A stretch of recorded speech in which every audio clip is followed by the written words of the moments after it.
अगर माला पहना दे तो कोई बहुत बड़े फूल के नहीं बैठ गए, और कोई अगर गाली दे दे उसका बुरा नहीं मानते। पहला लक्षण बताया संत का। पहला लक्षण तितिक्षवा, बड़े दयावान होते हैं। दूसरा लक्षण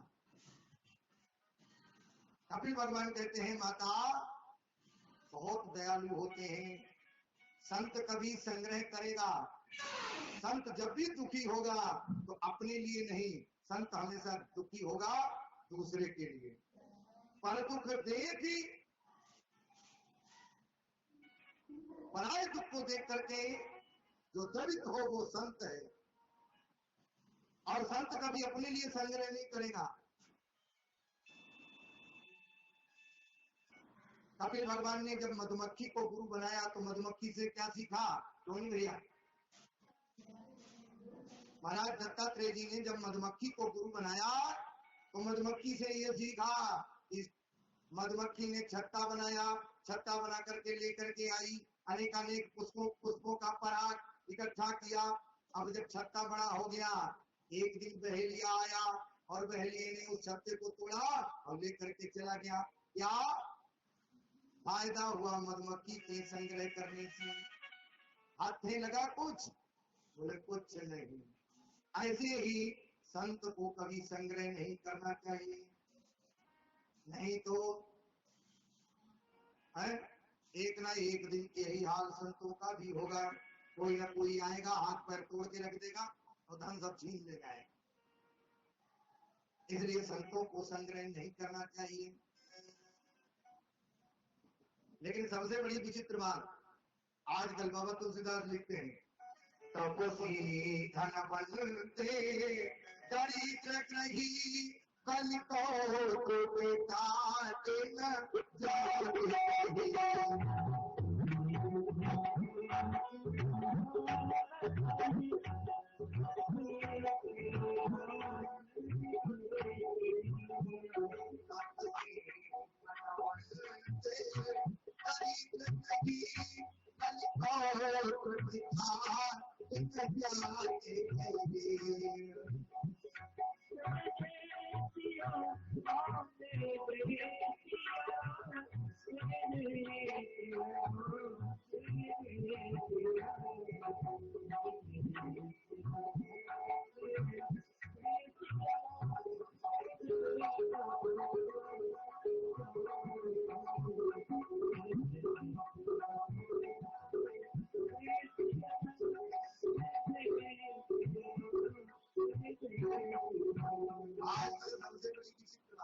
धन चाहिए हम गृहस्थों को, धन है कहा महात्माओं के पास। बाबा लोग 5-5 मंजिला कोठी में विराजमान, गरीब आदमी बेचारे। बाबा तुलसीदास जी कहते हैं कलयुग का ये कौतुक है। संत बड़े दयावान होते हैं, तो संत बड़े दयावान होते हैं। तीसरा लक्षण बताया है सभी का जो भला कर, जो सबका भला करे वो है संत। और संत एक लक्षण और बताया है, क्या? संत का एक लक्षण अजात शत्रुहा, संत का संसार में कोई दुश्मन नहीं, संत का संसार में कोई दुश्मन नहीं होगा। और आखिरी लक्षण बताया शांता, परम शांत होते हैं संत, परम शांत। माता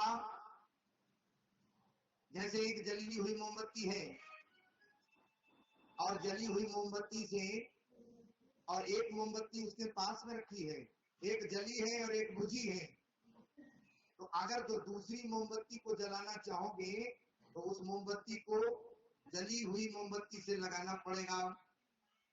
ऐसे ही जो भगवान से जुड़े भगवान के भक्त हैं, संत हैं, उन संतों के साथ में आप रहोगे तो वो तुम्हें धीरे धीरे अपने रंग में रंग लेंगे। तो जैसे मैंने कल भी कहा था, आपको जिस प्रकृति का बनना है वैसी ही संगत कर लो। बीड़ी पीने वाले के पास में बैठने लगोगे तो बीड़ी पीना सीखना नहीं पड़ेगा, बीड़ी पीना अपने आप आ जाएगा। शराब पीने वाले के पास में बैठोगे सीखना नहीं पड़ेगा, एक न एक दिन अपने आप पारंगत हो जाओगे। ऐसे ही भगवान के भक्तों के पास में, संतों के पास में आप बैठोगे तो जो उनके ऊपर रंग चढ़ा है वही रंग आपके ऊपर एक न एक दिन चढ़ जाएगा। हाँ?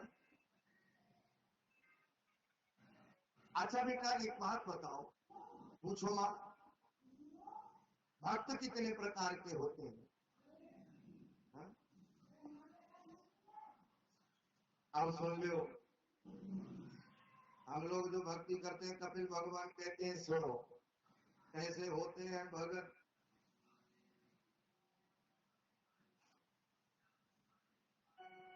भक्त कितने प्रकार के होते हैं? अब देख रहे हो जितने जो यज्ञ में परिक्रमा लगाने वाले और जितने जो भक्ति करने वाले कपिल भगवान कह रहे सुनो भगतन की महिमा बता रहे। हम ना कह रहे भागवत जी में ऐसा लिखो।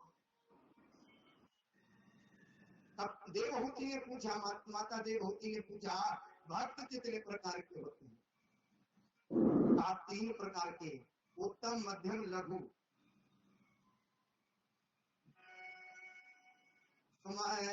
कपिल भगवान कहते हैं लघु भक्त वो है जो केवल मंदिर की मूर्तियों में जाकर के केवल अगरबत्ती लगा करके और प्रणाम कराए। निम्न कोटि का भक्त बताए।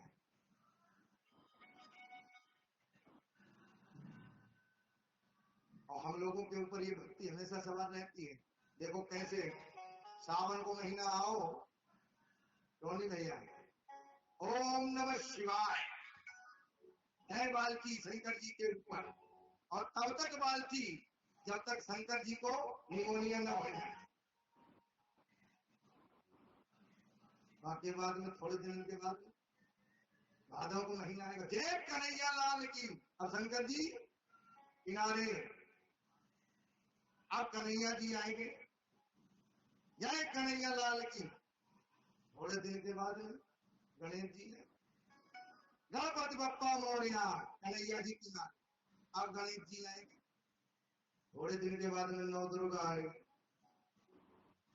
अम्बे तुम हो, गणेश जी को किनारे। जब भक्ति चल रही, हाँ अच्छा ये भक्ति है। पार्वती ने एक प्रश्न आया है भैया, हमारे यहाँ 33 करोड़ देवता हैं, किसे माने किसे पूजे किसे छोड़े? उत्तर में आया है छोड़ना किसी को नहीं है, अपमान किसी का नहीं करना है, मानना एक को। और हम लोग निष्ठा एक पर टिकानी है और मानना सबको है। दरबार हमारे यहाँ गणेश जी के भी हैं, दरबार दुर्गा जी के भी हैं, दरबार शंकर जी के भी हैं, लेकिन मानना एक को है। किसी भी एक को पकड़ लीजिए और जब जब जिसके दरबार में जाइए तो एक ही प्रार्थना करिए, चाहे आपका कोई इष्ट हो तो उस दरबार में जाने के बाद निवेदन यही करें, हे प्रभु हम आपसे यही चाहते हैं कि हमारे जो इष्ट हैं उनके चरणों में हमारी नित्य प्रति श्रद्धा बढ़ती रहे। अब उसका अपमान भी नहीं हुआ और हमारे पूजा पाठ भी पूर्ण हो गया, लेकिन हम ऐसा नहीं करना है। हर एक व्यक्ति का अपना एक इष्ट होना चाहिए। भक्त कितने प्रकार के होते हैं? तो कपिल भगवान कहते हैं जो केवल मुझे मंदिर की मूर्ति तक ही सीमित रखता है वो मेरा बहुत लघु भक्त है, बहुत छोटा भक्त है। अच्छा एक बात बताओ, हमने आपने मिलकर के एक मंदिर बनवाया और मंदिर बनवाने के बाद में हम में से ही कोई आदमी चला गया जयपुर, वहां से मूर्ति खरीद लाया और मूर्ति खरीद लाने के बाद में हमने से ही किसी ब्राह्मण ने उसकी प्रतिष्ठा कर दी। हम ही मूर्ति लाने वाले, हम ही मंदिर बनवाने वाले, हम ही प्रतिष्ठा करने वाले, और हमारे द्वारा प्रतिष्ठित मूर्ति में भगवान का दर्शन करने वाले भी हम ही लोग। ठाकुर जी ये कहते हैं कि जब तुम्हारे द्वारा बनाई हुई मूर्ति में भगवान का दर्शन तुम कर रहे हो, और मेरे द्वारा मूर्ति जो बनाई गई है उन मूर्तियों से हम रात दिन लड़े झगड़े, ये मूर्ति जो बैठी हुई है इस पंडाल में, ये किसके द्वारा बनाई गई है? अब इनसे रोज हमारे दिन झगड़ा करेंगे। ठाकुर जी कहते हैं आप ऐसे मानो इन मूर्तियों से किसी राम में सब जग जानी, इन मूर्तियों से झगड़ा करने का मतलब मुझ नारायण से बैर कर रहा है। वो कभी उसके हृदय को शांति नहीं मिल सकती जो आपस में लड़ते झगड़ते जाता। इसलिए ये लघु निम्न कोटि का भक्त। मध्यम कोटि का भक्त कौन? बोले मध्यम कोटि का भक्त वो है। मध्यम कोटि का भक्त कौन? बोले जो सभी मानवों में मेरा दर्शन करे।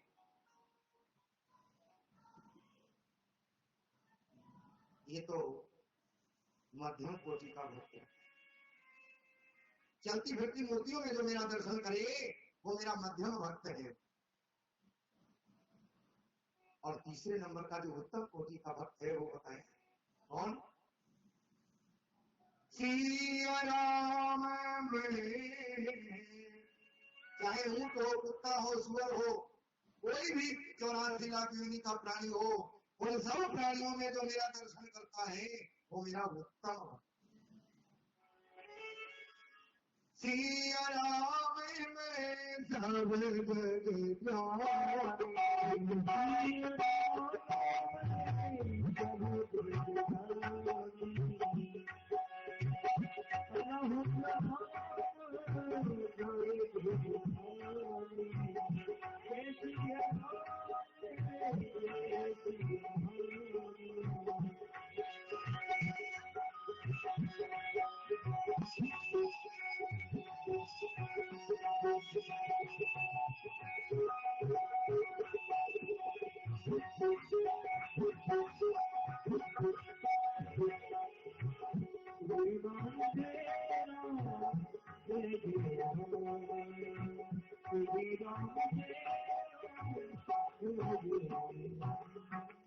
और हम लोग भक्ति करते हैं कैसे?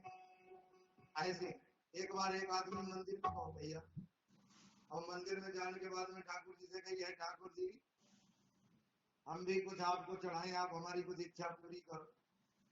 तो ठाकुर जी ने बड़ी कृपा करी, मंदिर की पैकड़ियों से उतर ही रहो तो बोले 500 को नोट पैकड़ियों पे ही डालो मिलो। ठाकुर जी से आदमी ने कही वाह ठाकुर जी बड़ी जल्दी, बहुत जल्दी कृपा कर दी। लेकिन जैसे ही 500 को नोट उठाओ जेब में डालो सोई बुद्धि बदल गई। जामे ठाकुर जी ने कहा करो जो तो मेरे भाग्य में तो हुई, जामे ठाकुर जी ने कहा करो। लेकिन अंदर से एक डर बैठा है, अगर ठाकुर जी ने दो है मन्नत के माध्यम से और अगली बार मांगे तो अगली बार ना मिले, इसलिए थोड़ा बहुत चढ़ाए दो। अब कैसे चढ़ाओ? 500 रुपया के एक के सिक्का कर ले। अब मंदिर के चबूतरे पे एक लाइन खींच दी। ठाकुर जी से कही ठाकुर जी लाइन के पार वाले आपके और लाइन के इधर वाले हमारे, फेंकनो अपने ही हाथ में। धीरे से फेंके तो 2 एक गए।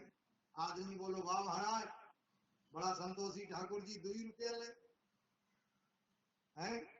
2 रुपया लेने के बाद में तब तक इसका भी एक बाप खड़ा था, वो भी बोला ठाकुर जी मन्नत तो हमने भी मांगी थी, आपने हमारी मन्नत भी पूरी करी, लेकिन हम औरों की तरह नहीं हैं जो हमारे तुम्हारे बीच में लाइन कर दे।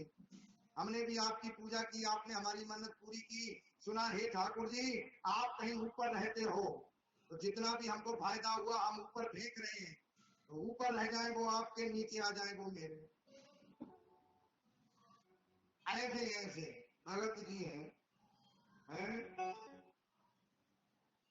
लेकिन भक्ति कहती किसे?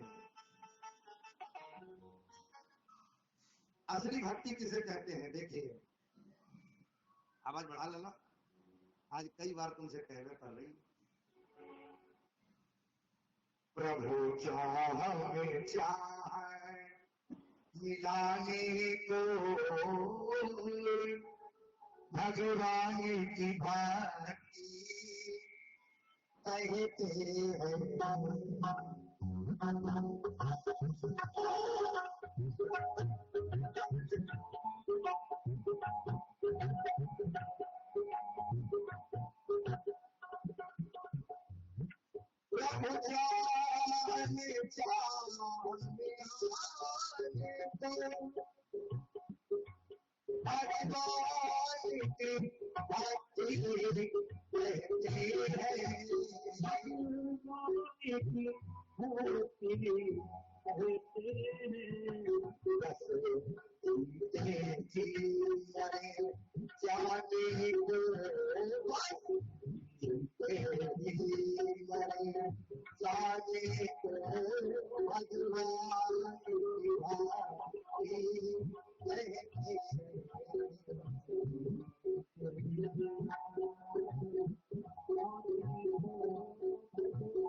भगवान ने अगर घर में संतान दे दी, आप देखिए नरसिंह जी के जीवन की घटना, छोटे मोटे की बात नहीं कर रहा हूँ।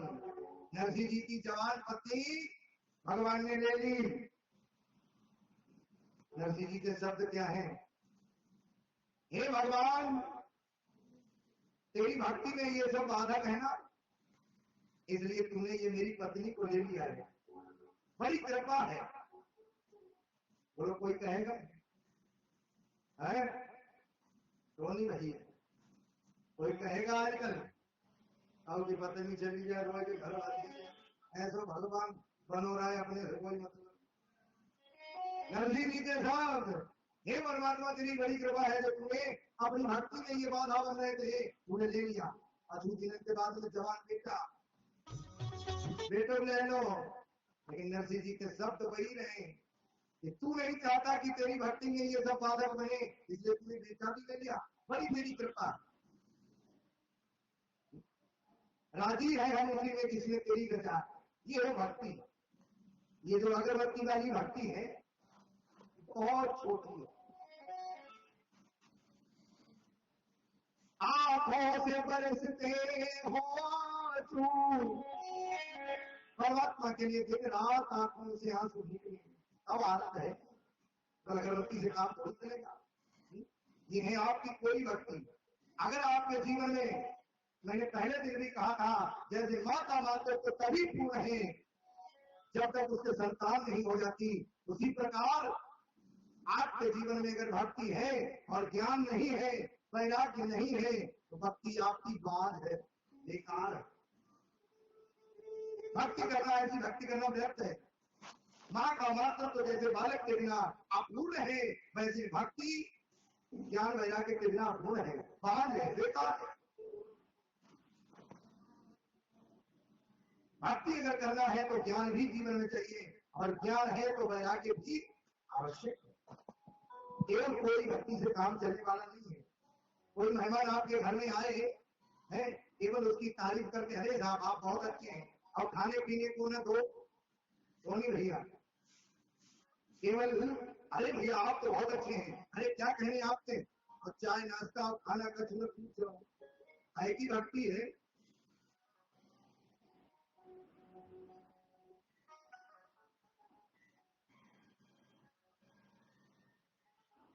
और तो और इतनी इस गांव का हमें तो एक बात लगती है, आज आई तो कह चुका, यज्ञ बहुत बड़ा है, कथाएं बहुत बड़ी बड़ी, बहुत भीड़ होती है, मंच की दशा देखो, एक चक्कर नहीं है, आप देख लो। और गांव मांझ गांव है साहब, अरे कहां बिछी है देखो, अरे ये थोड़ी होता है।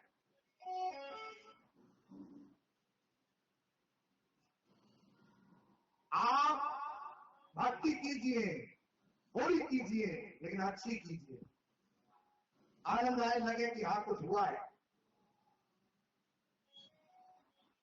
वृंदावन आप अकेले थोड़ी है, पूरे गांव की कथा है, सहयोग तो पूरा गांव का चाहिए। एक महात्मा के पास में एक बहुत लखपति आदमी गया, टोनी भैया, बोले महाराज आप दुनिया उदाहरण से 5-5 रुपए लेकर के इतना बड़ा यज्ञ करते हो, अगर 1 लाख हम ही देते तो?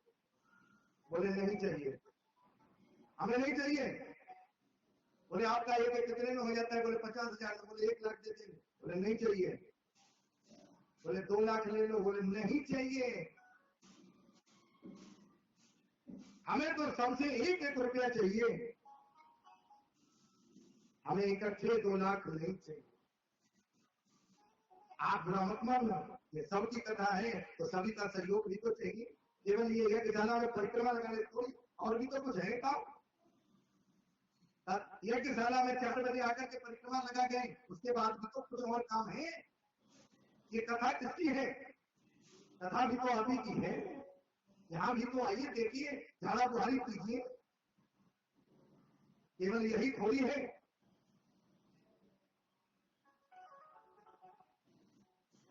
अन्य काम भी होते हैं, एक आदमी के लिए नहीं कह रहा हूं, सबके लिए ये बात है। अगर भक्ति करनी है तो ये भी भक्ति में ही आता है, गलत नहीं कह रहा हूं। और सबसे बड़ी बात तो ये है, दुनिया में परीक्षित बनते हैं, क्या भक्ति है आप सबकी, हमें बताइए। इतना बड़ा गांव, एक आदमी केवल 7 दिन बैठने के लिए नहीं। मैंने एक नियम और किया था कि एक आदमी 1 दिन के लिए बन जाओ, तब भी किसी के पास जाएंगे। कौन सी भक्ति है आपकी, बताओ।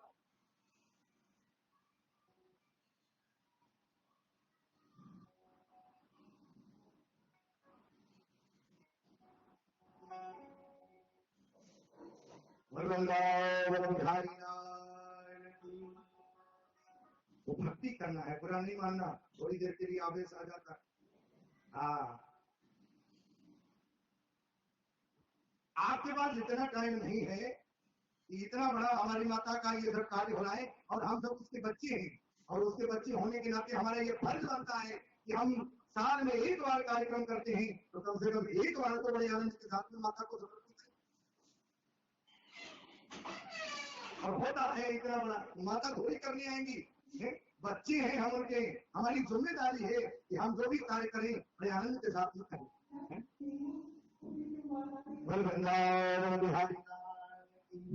केवल अगरबत्ती से काम चलाएगा नहीं, भक्ति है, भक्ति का। माँ तेरी महिमा है जग में अपार। हमारे वृंदावन में आदमी 51-51 11 हजार लेकर के पहुंचता है महाराज, 1 दिन का 1 घंटे का यजमान बना लीजिए, पैसे लेकर के पहुंचता है। भैया हमारे टोनी भैया आदि आदि जो भी कार्य करता है, वो लोग पूरा का पूरा व्यवस्था बनाए हैं, और फिर भी कोई आदमी आपको देना कुछ नहीं है, केवल 7 दिन के लिए बैठना है, और टोनी भैया ने आदि आदि जो भी हमारे कार्यकर्ता है सबका नाम तो नहीं जानता, इतनी बढ़िया व्यवस्था बना के तैयार कर दी, तो कम से कम एक आदमी दो आदमी इतनी विश्वता नहीं है जो एक एक दिन का परीक्षित बन जाए।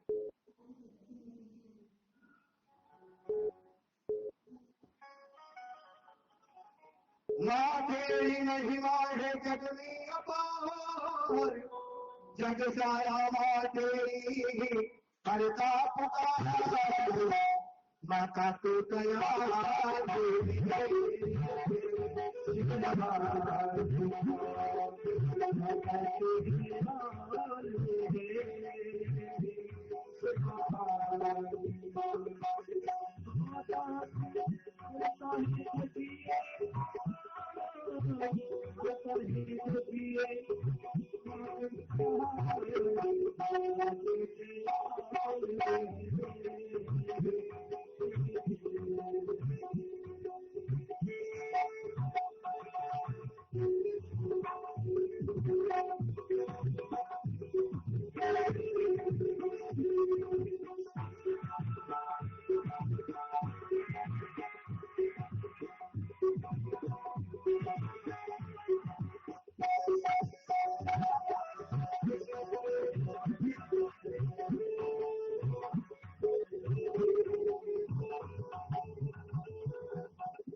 कोई अगर माला पहना दे तो कोई बहुत बड़े फूल के नहीं बैठ गए, और कोई अगर गाली दे दे उसका बुरा नहीं मानते। पहला लक्षण बताया संत का, पहला लक्षण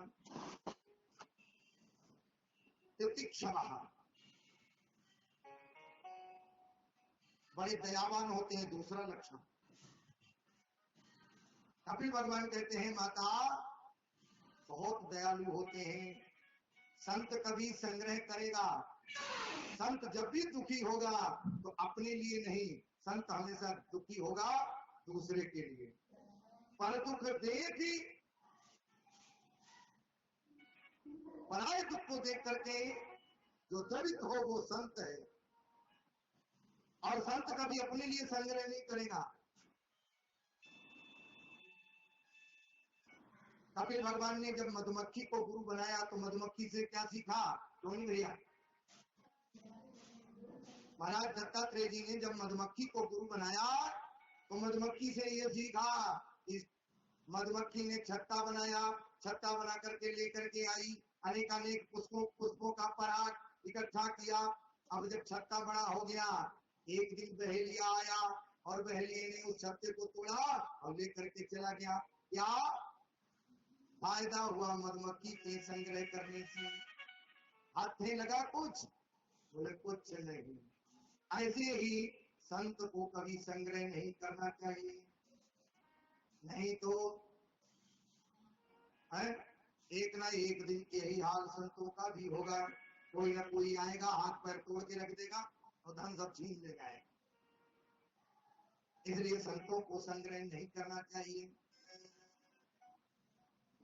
लेकिन सबसे बड़ी विचित्र बात, आजकल बाबा तुलसीदास लिखते हैं, तपसी धन बनते दरिद्र नहीं, कल को बेटाते न